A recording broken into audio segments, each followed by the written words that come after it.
Notre prisme est extrêmement limité. On a des tout petits cerveaux, des tout petits yeux, un tout petit angle de vue. Et en lisant les livres des autres, en rentrant à la fois dans le cerveau des auteurs et dans le cerveau des personnages, on multiplie ses angles de vue sur la vie et ses points de vue. Et donc je pense qu'on enrichit complètement, on ajoute à son propre cerveau 1000 cerveaux. Et comme disait Flaubert, on vit 1000 vies, en plus de la sienne. Et je pense qu'à la fin, je vais être un peu direct, je pense qu'on est moins con. Alors Olivier Adam, romancier et scénariste. À quoi servent les histoires à rectifier beaucoup. C'est-à-dire que j'ai l'impression qu'on parle à titre général très mal ou pas de ce qui compte vraiment. Et je pense que c'est dans les romans, principalement, c'est l'espace où on parle de ce qui compte vraiment. Voilà. Je pense qu'il n'y a qu'aujourd'hui, il n'y a que en lisant des romans qu'on comprend vraiment, qu'on apprend vraiment comment ça se passe vraiment dans les familles, dans le couple, au travail, dans la société. Et donc je pense que la littérature a fonction de rectification. Mal dire les choses, c'est ajouter au malheur du monde, disait Camus. On dit très mal les choses, on parle très mal des choses. Et donc les histoires servent à ça, je crois. Enfin moi je vois beaucoup ça comme ça à rectifier. Ouais, quand même. Mais c'est un but partagé dans ce cas-là par le théâtre, par le cinéma. Donc il y a quand même une spécificité à la littérature qui est double, qui est la première, c'est l'accès à l'intériorité, je crois. Alors moi, comme je travaille aussi pour le cinéma, c'est quand même la grande différence et le grand atout de la littérature. C'est que c'est le fantasme ultime de savoir comment ça se passe dans le cerveau des autres, d'accéder à l'intériorité de nos frères et de nos sœurs, de vérifier qu'on n'est pas complètement dingue ou qu'on est complètement dingue, qu'on n'est pas les seuls à fonctionner comme ça ou qu'on est les seuls à fonctionner comme ça. Et la littérature sert aussi à ça, quoi. Raconter des histoires, mais aussi rentrer à l'intérieur des gens. Et ce faisant, se mettre à la place des autres. Je pense que c'est une école de l'empathie absolue. Je pense que il y a sans doute qu'en lisant des livres qu'on arrive à rentrer dans le cerveau des autres et à se mettre à leur place, quoi, dans des tas de situations qu'on ne pourrait pas imaginer avec notre... Bon, ça sert aussi, de ce point de vue-là, à accroître notre regard. Notre prisme est extrêmement limité. On a des tout petits cerveaux, des tout petits yeux, un tout petit angle de vue.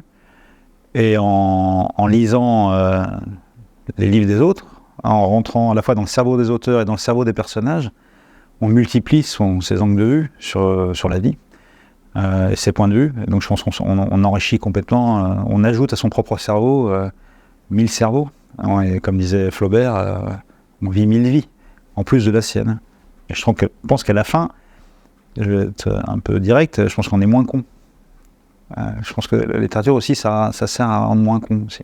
Parce qu'on est plus ouvert, parce que penser contre soi-même, parce que vivre des choses qu'on ne vit pas nous, voir les choses sous d'autres angles que notre expérience qui est limitée nous permet de penser, quoi. Penser contre soi. Hein. Et après, l'autre truc de la littérature, en dehors de raconter des histoires, parce que ça peut être sa propre histoire, ça peut être une histoire. Je crois que la grande question de la littérature, les deux grandes questions de la littérature, c'est le personnage, je pense d'abord, plus que les histoires encore. Il peut y avoir pas grand-chose dans une histoire. Par contre, faire vivre un personnage, c'est quand même ça me semble moi je me définis plus comme un auteur de personnages qu'un auteur d'histoire. Et là, ça fait le point avec le cinéma, où là aussi, mon truc, c'est de bâtir des personnages plus que de bâtir des histoires. Et puis, il y a quand même une dimension d'objet artistique, quand même. C'est pas que raconter une histoire, c'est quand même fabriquer un objet artistique. Et un objet artistique, comme on fait de la musique, comme on fait de la peinture, mais lui, c'est avec des mots. Et l'avantage de l'objet artistique roman, c'est que c'est l'objet artistique le plus plastique qui soit. C'est la discipline la plus plastique qui soit. On peut entrer la photo. Moi, je fais de la photo quand je fais des romans. Je peins, je filme, je fais de la musique beaucoup. Je travaille sur la scansion, sur la rythmique. Donc je ne fais pas que raconter des histoires. Je bâtis un objet formel, quoi. D'ailleurs, quand je commence un livre, souvent j'ai pas l'histoire. Par contre, j'ai l'objet. Je sais le lieu, j'ai les personnages, j'ai peut-être les thèmes. Mais par contre, j'ai l'objet. L'objet, comme je me lèverais en me disant aujourd'hui, j'ai envie de faire une chaise, quoi. Une belle chaise en bois, absolument lisse, avec ce design-là, ou faire comme un ébéniste, quoi. Voilà. Et je commence en me disant, je ne peux pas l'exprimer, je ne peux pas le partager, mais moi je sais l'objet que je cherche. Et c'est un objet qui a un son, qui a une lumière, qui a une couleur, qui a une forme, qui a une texture. Ils sont très nombreux et variés, mais le truc c'est que il faut arriver à faire la différence entre le lecteur éclectique qu'on est, et donc on peut se dire que tout nous nourrit, tous les auteurs qu'on a aimés, tous les livres qu'on a aimés, et l'auteur très peu éclectique qu'on est. Parce que ce qu'on fait, notre voix d'auteur est beaucoup plus étroite et précise que notre goût de lecteur. Enfin, encore qu'il y a des auteurs qui sont très sectaires et qui ne lisent que des trucs qui ressemblent à ce qu'ils font. Mais dans mon cas, je suis un lecteur très éclectique et j'ai été nourri d'énormément de choses très très différentes. Mais quand même, il y a quand même quelques auteurs qui, eux, c'est pas juste que je les aime en tant que lecteur, c'est qu'ils ont une influence directe sur mon travail. Parce qu'il y a une éthique, notamment. Alors, d'abord, mon premier héritage littéraire, c'est la chanson, d'abord. Donc, ce sont d'abord les auteurs de chansons, parce que c'est mes premières émotions fortes avec les mots. Alors, les grands de la chanson que mes parents me faisaient écouter, Brel, Barbarin, Brassens, Ferré, etc. Et puis ensuite, les gens que moi, je me suis choisi, notamment aux États-Unis, Léonard Cohen, mais en France, Dominique A, Gérard Manset, Jean-Louis Murat, Alain Bachung, etc.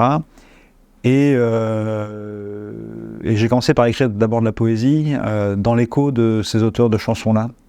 Donc mon premier héritage littéraire, il n'est pas narratif, ou assez peu, il est sur un son de mots, un son de phrases, etc. Et il se complète avec la poésie. Beaucoup Aragon, beaucoup Éluard.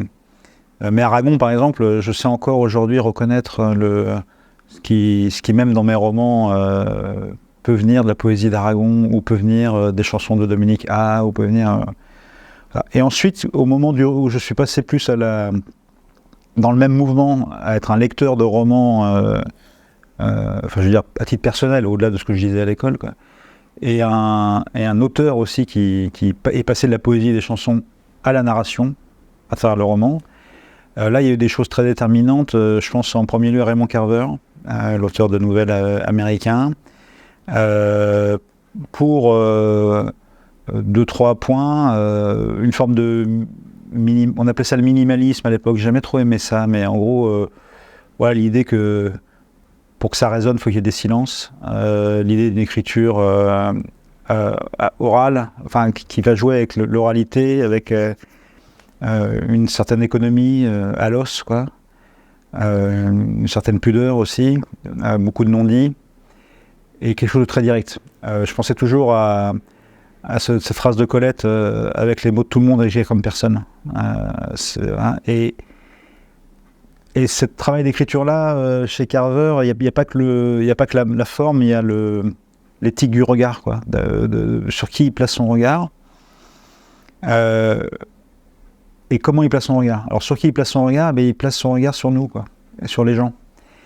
Et quand j'ai commencé à écrire, la littérature française n'était pas exactement celle d'aujourd'hui. Elle avait un tropisme extrêmement bourgeois, On sortait aussi du nouveau roman, il fallait pas raconter l'histoire, il fallait pas de personnages, etc.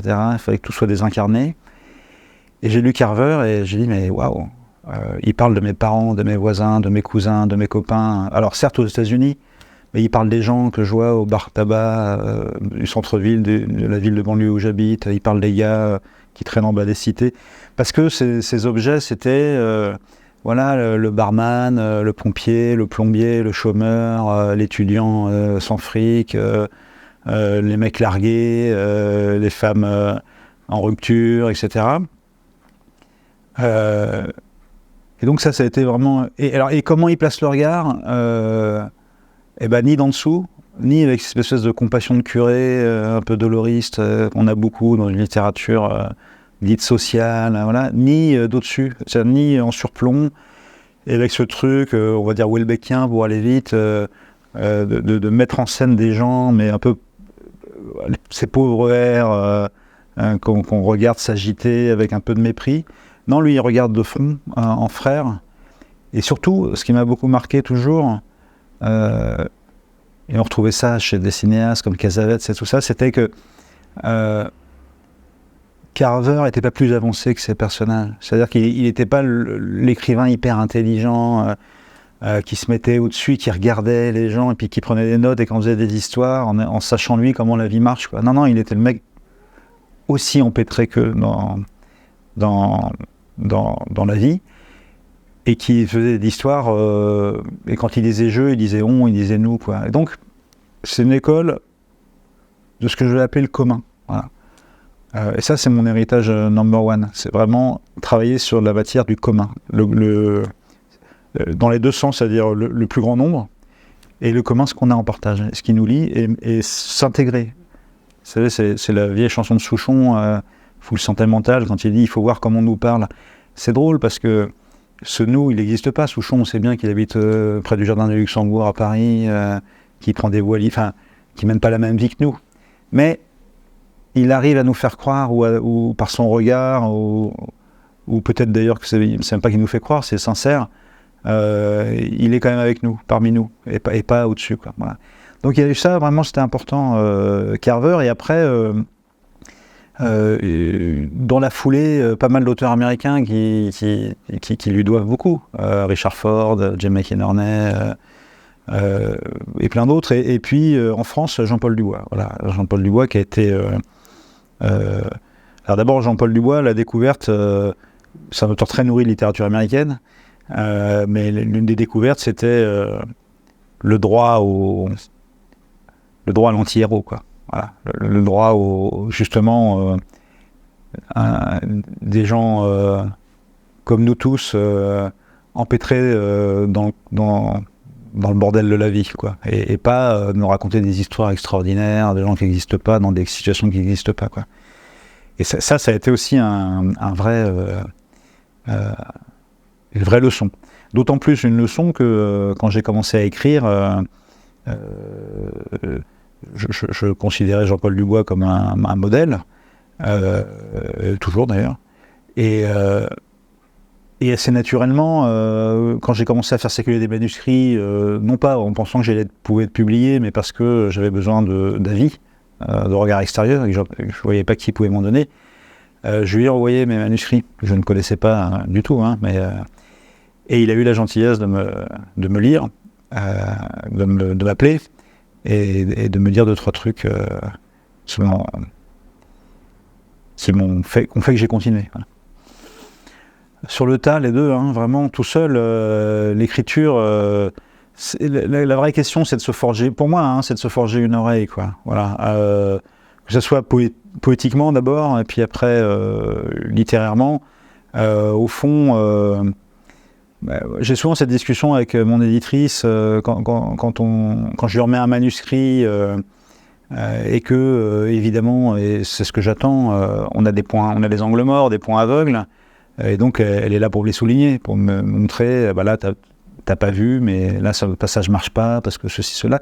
Et souvent il y a beaucoup d'arguments sur la psychologie des personnages, sur les enchaînements de péripéties, Et je lui dis toujours ok, mais t'inquiète pas, mais en vrai c'est juste une question de son et d'oreille, quoi. C'est-à-dire que je vais le refaire ce passage, mais c'est pas, il n'y a pas de problème de psychologie, il n'y a pas de problème de narration particulièrement, c'est juste que ça marche pas, ça sonne pas, c'est pas juste.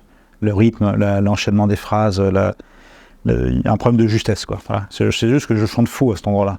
Donc je peux raconter n'importe quoi, ça marche plus, quoi. Le personnage, il fait ça, mais tu trouves que c'est bizarre qu'il fasse ça, mais c'est parce que je le dis mal, quoi, parce que je chante pas juste. Et donc l'école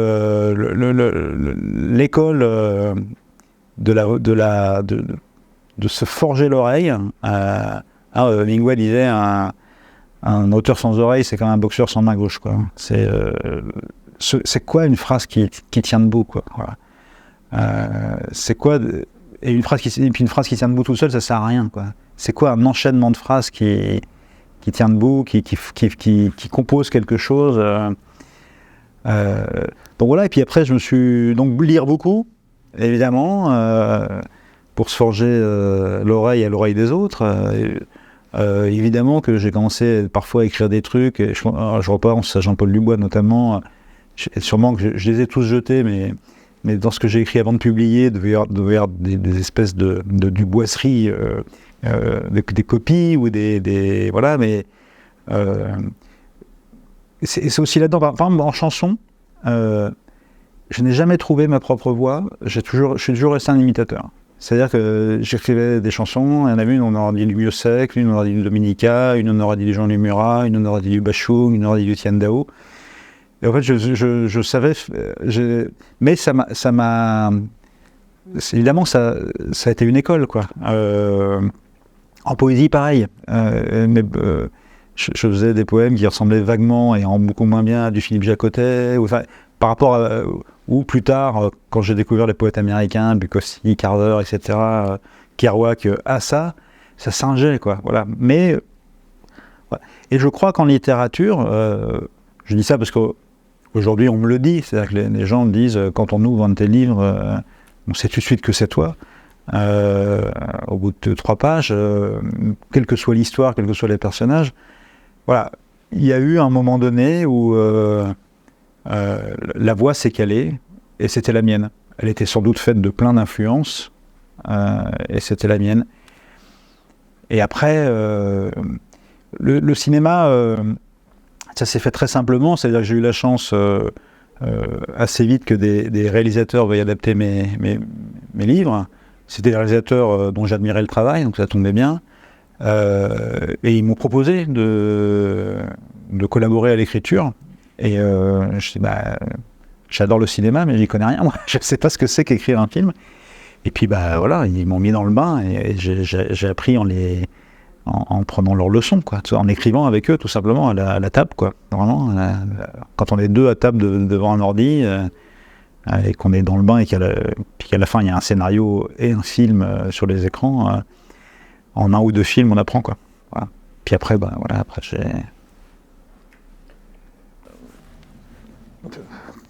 moi, j'ai toujours un peu de mal avec ces séparations-là, roman noir, blanche, etc. Et d'autant que je suis souvent un lecteur de roman noir qui s'ignore, quoi. C'est-à-dire que parce que il y a beaucoup d'éditeurs qui publient ce qu'on peut appeler du roman noir sous couverture blanche, et vice versa d'ailleurs. Des fois, il y a des romans qui sont en gros de la blanche de forme de roman noir. Et comme je suis un grand lecteur de littérature américaine en plus, j'ai lu beaucoup d'auteurs qui jouent avec les genres très facilement. Je pense à des gens comme Stuart Onan, par exemple, ou,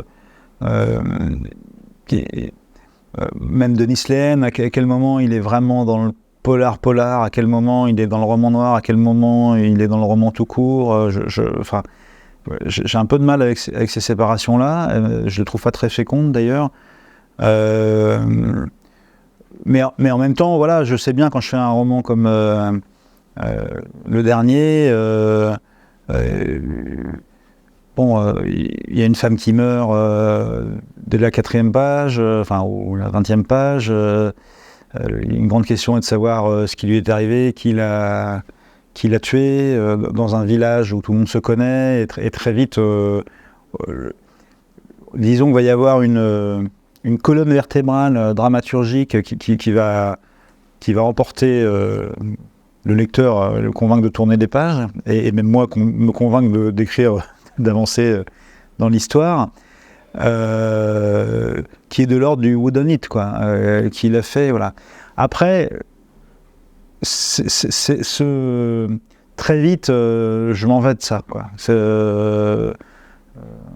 Parce que la manière dont j'aborde ça, justement, est pas habituelle d'un certain type de roman noir quand il est vraiment très caractérisé en tant que genre, quoi. Voilà. Moi, ce que j'aime bien, c'est à chaque livre que je fais, m'emparer d'un genre littéraire ou artistique, ou même d'une discipline, et voir ce que le roman peut en faire. Voilà. Alors, j'ai fait la chanson dans Chanson et les Silencieuses, j'ai fait la série télévisée dans Peine perdue, j'ai fait le théâtre dans Dessous les roses, j'ai fait de la sociologie dans Les Lisières, j'ai fait le cinéma anglo-belge, comme je dis, les Dardenne, Ken Loach, etc., avec À l'abri de rien. J'ai fait la littérature japonaise dans Le Cœur régulier. Voilà, il y a toujours, avant que je commence un livre, j'ai même fait pas grand monde l'a vu, mais pour moi, c'est évident, dans une partie de badminton, c'est un certain type de roman anglo-saxon sur l'autodérision et la comédie. Jonathan Coe, Nick Hornby, etc. Donc voilà, donc quand je m'attaque au roman noir, c'est un peu de la même manière, quoi. Il y a de l'ordre de... Alors certes, de me frotter à cette discipline ou à ce genre, mais surtout de voir où ça m'emmène moi, dans ma manière de faire, et comment le roman tout court peut digérer tout ça. Comment le roman digère le théâtre, comment il digère le cinéma, comment il digère la série, le roman noir. Ouais, peut-être un jour que je frôlerai la dystopie, j'en sais rien, ou l'imaginaire, ou même la science-fiction ou quoi. Souvent, ça vient bien sûr de la nourriture, quoi. Hein. C'est-à-dire que à un moment donné, il y a la conjonction entre une envie de parler de quelque chose, de mettre en scène un certain type de gens, et un tas d'œuvres qui dernièrement m'ont... Voilà.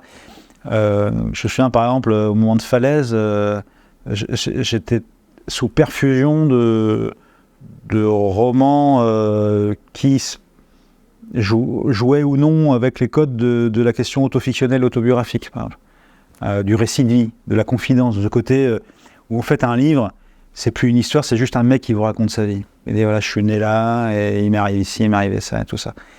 Et j'en ai fait une fiction, mais tout le travail, c'était que cette fiction ait la texture d'une autobiographie, d'une autofiction.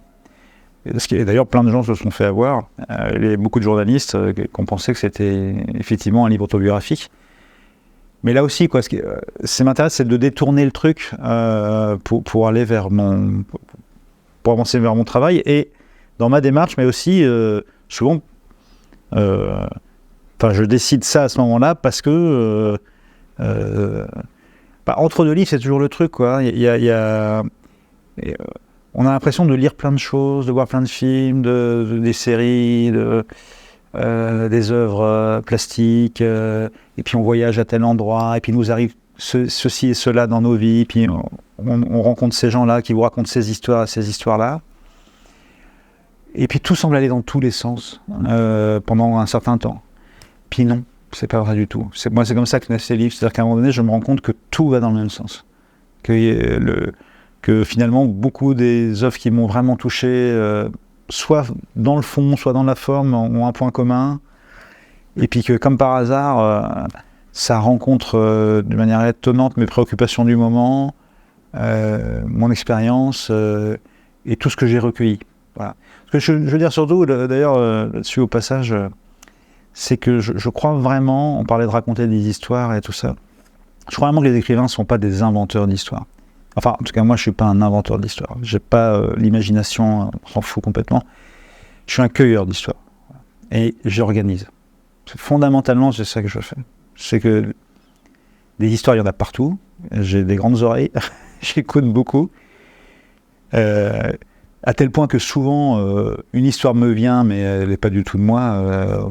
Quelqu'un est là pour me rappeler que, mais non, mais c'est quelqu'un qui t'a raconté ça, ou tu as vu ça. Et je pense que c'est ça, quoi. Je suis un cueilleur d'histoires et j'organise des histoires pour en faire un objet.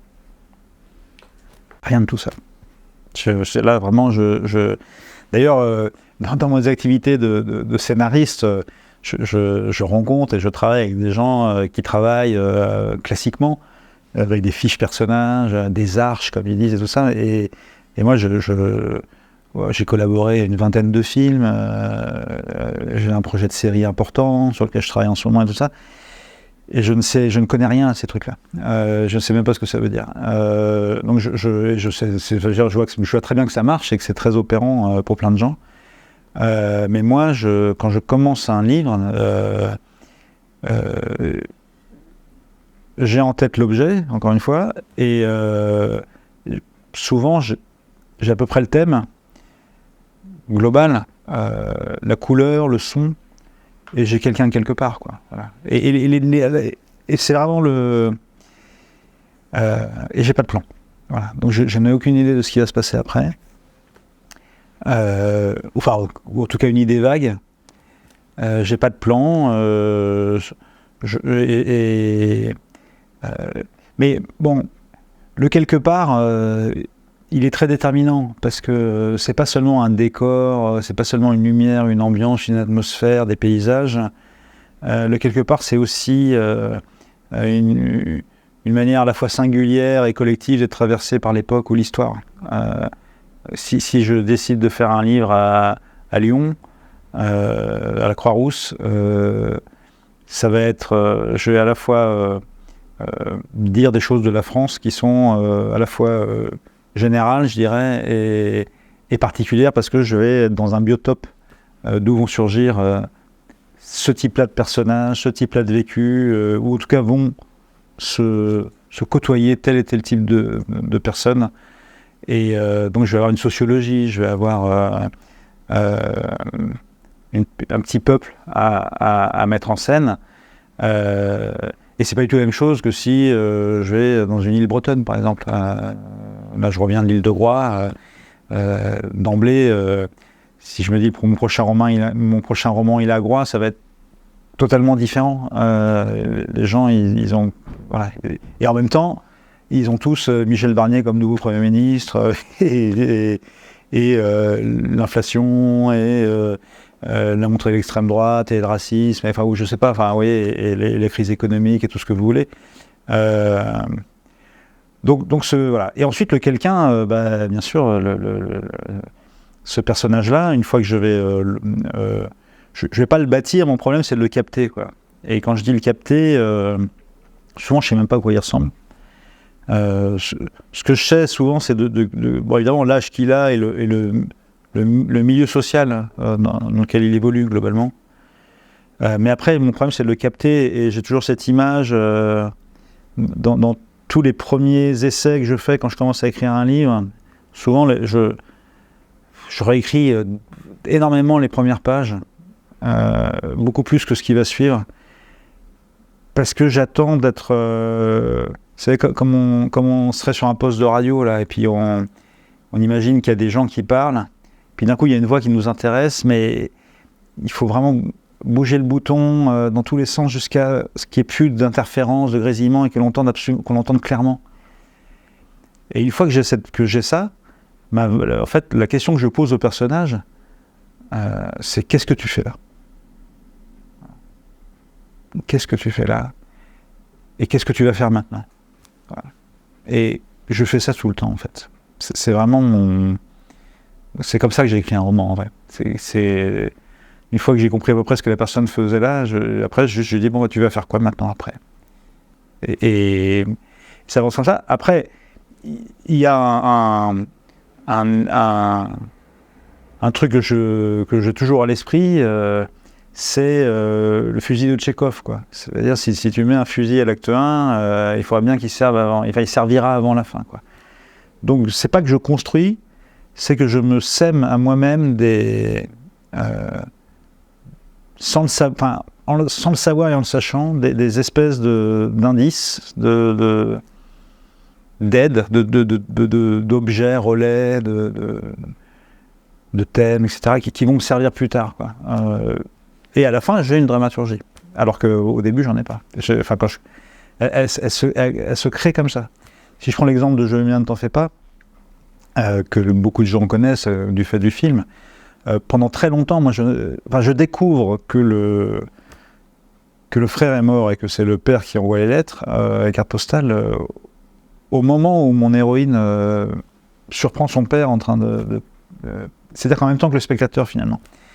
Et pendant longtemps, moi, j'ai écrit un livre sur une fille qui cherchait son frère, qui avait fugué. Voilà. Et finalement, il n'a pas fugué, il est mort, mais on lui a caché sa mort. Mais je ne savais pas avant d'écrire, quoi. C'est comme là, pour Il ne se passe jamais rien ici, quand je commence à écrire le livre et qu'on découvre le corps de cette fille, je suis même pas sûr que ça soit la fille dont on va découvrir l'identité quelques lignes plus tard, et je le découvre en même temps que je l'écris. Mais par contre, dans le premier chapitre, par exemple, à un moment donné, le héros, il aide à vider des maisons, et après, soit ils mettent ça à la brocante, soit à la déchetterie, soit ils les retapent et ils revendent les objets, tout ça. Et à un moment donné, dans un truc qui doit déménager, un buffet, il trouve des bijoux et qui vraiment ne devraient pas être là, quoi, sans doute. Mais il ne le dit pas au proprio, il les met dans sa poche. Et puis un peu plus tard, il redescend dans le camion et il dit à son pote qui conduit le camion, oh là là, il n'y a presque plus d'essence, et son pote lui dit, non, c'est de la jauge, elle déconne. Quand j'écris ça, moi, c'est que de la vie, du détail, pour faire vivre la scène. Mais en vrai, cette histoire de collier, cette histoire de jauge, 40 pages plus loin, ça va être déterminant. Voilà. Et c'est pas que je l'ai écrit pour m'en servir plus tard, c'est que je suis dans un tel état de concentration quand j'écris que je me souviens d'absolument tout, et que au moment où j'ai besoin, narrativement, dramaturgiquement, de cette histoire de jauge ou de cette histoire de collier, je l'ai à ma disposition. De s'en prononcer. Point commun, l'obsession du sujet. Un roman, un scénario, c'est pas une rédaction. On n'est pas là pour traiter un thème, mais pour traiter un sujet. Et donc, assez régulièrement, des textes, livres ou un roman ou scénario, où tout est absolument fonctionnel. C'est-à-dire que tout doit avoir une utilité pour traiter le thème, et les personnages, du coup, puisque c'est comme ça le principal, ont des comportements et des mots qui sont toujours d'abord d'une logique absolue, avec des causabilités psychologiques totalement établies, reconnaissables et logiques.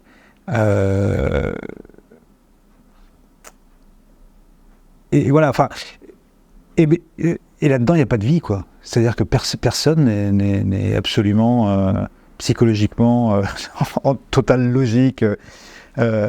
Aucune histoire, aucun trajet de vie n'est sans contradiction, et l'illustration parfaite d'un cas et d'une... voilà. Et donc, assez souvent, il y a ça, quoi, c'est-à-dire injecter de l'air là-dedans, injecter de la vie, injecter de la contradiction, injecter de l'équivoque.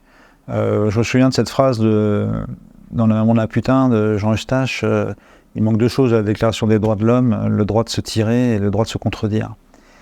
Moi, je considère toujours qu'un personnage n'existe pas tant qu'il ne se contredit pas.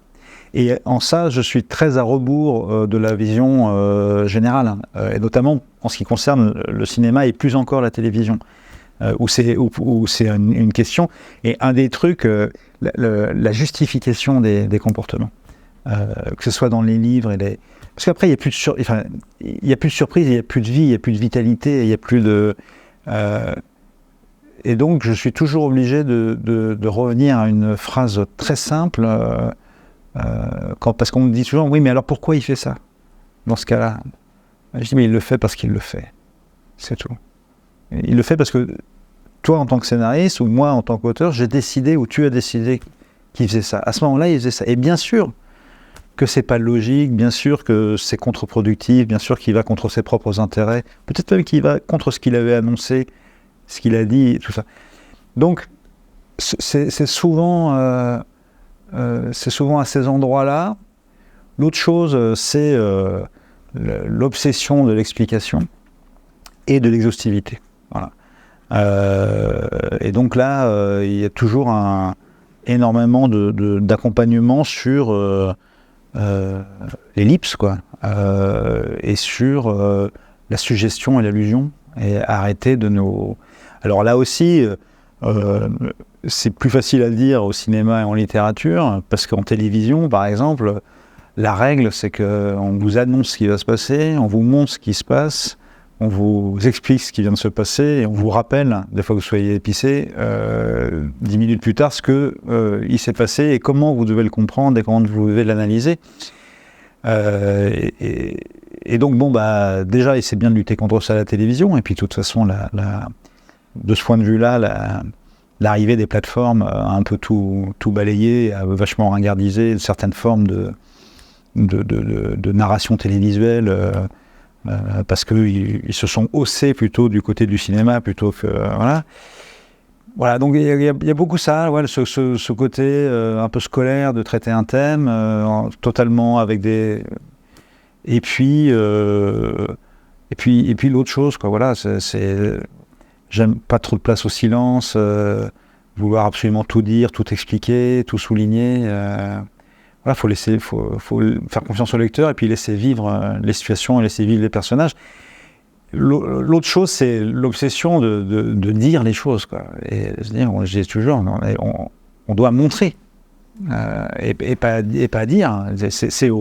C'est au lecteur ou au spectateur de conclure un certain nombre de choses de ce qu'il voit.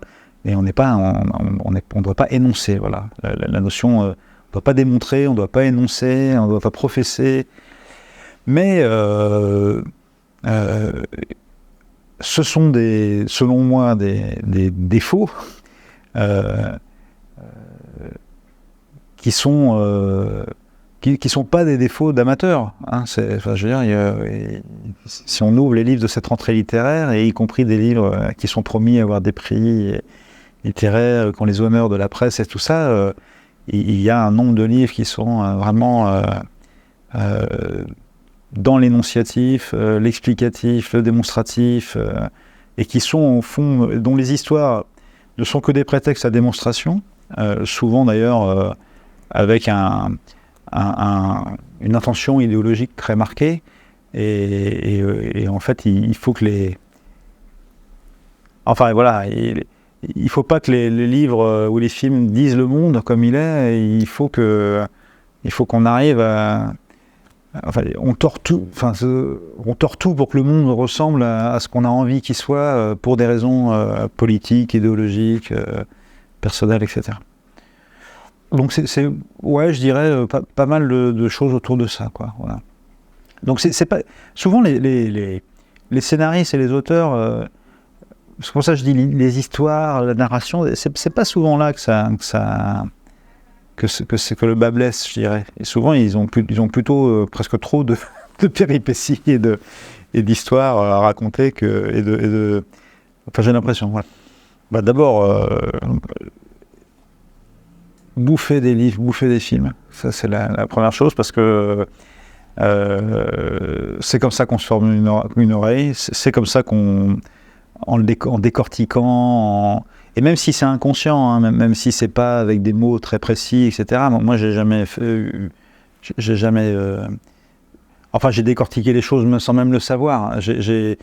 Voilà, c'est comme ça qu'on met les mains dans le moteur et enfin voilà, si vous voulez savoir comment fonctionne une bagnole, il faut ouvrir le capot et puis regarder. Et puis même si vous n'avez pas un garagiste à côté qui vous dit, alors là c'est le Delco, là c'est le démarreur, là c'est le machin. Mais n'empêche qu'à un moment donné, en regardant ce qui se passe quand on met le contact, quel truc tourne, voilà, c'est comme ça qu'on finit par comprendre comment ça fonctionne et arriver ensuite à le faire soi-même. La deuxième chose, c'est pour écrire, il faut écrire. Ça, vraiment, les gens qui tergiversent énormément avant d'y aller, je suis pas prêt, j'ai rien à raconter.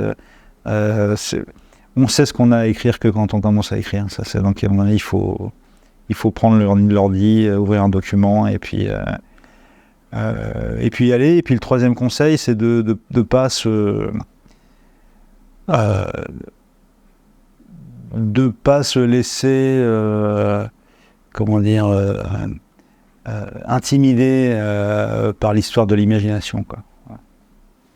Encore une fois, cueillez les histoires, il y en a partout. Cueillez les histoires, faites-en un objet. Et d'ailleurs, je veux dire, juste pour... des fois, l'histoire, elle est tellement simple à accueillir que c'est la vôtre, quoi. Et c'est pas grave. Il y a vraiment un truc, c'est que cette distinction, ces hiérarchies dans les deux sens, hein, parce qu'il y a du mépris dans les deux sens, des autobiographistes et autofictionneurs pour l'imaginaire ou l'invention, et de l'imaginaire et de l'invention pour ce qu'ils appellent le nombrilisme, ça me met hors de moi. Enfin, je veux dire, il n'y a pas de... je vois pas où il y a une hiérarchie. Il y a des putains de bons livres et des mauvais livres, c'est tout. Et parfois c'est effectivement le tour de mon nombril, et puis parfois c'est le tour du monde. Bon. Parce que de toute façon, le tour de mon nombril, c'est le nombril de tout le monde, hein, donc voilà. Alors je pense que il y a un certain nombre certains pans de l'activité littéraire et scénaristique, oui, qui vont être menacés.